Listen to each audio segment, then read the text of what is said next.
नमस्कार। मो ना अमियकार खुंटिया, प्रोफेशनल मेडिकल अटेंडेंट। मु हाई ब्लड प्रेशर एवं ओवरवेट द्वारा मत स्ट्रोक होता। मु आईसीयू थी। आईसीयू फेरला मत डॉक्टर कहते गोटे मास्क लगेवाई जार कस्ट 1 लाख।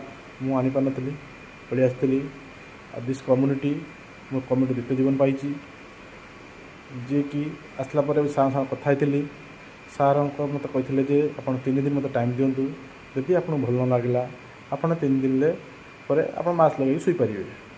जहाँ हो सार कथा 3 दिन मानी 5टा प्रोटोकॉल मानी मानला मत 3 दिन 4 किलो वेट लॉस करी 3 दिन मु मास्क न लगे शुईपर जहाँ मत बहुत भल लगा। सार कथा सार मत कहले मास कार्ड करूँ। कार्ड करने द्वारा मुझे गोटे मास 7 किलो वेट लॉस करी फिट एंड फाइन होती। 3 मास भितर मु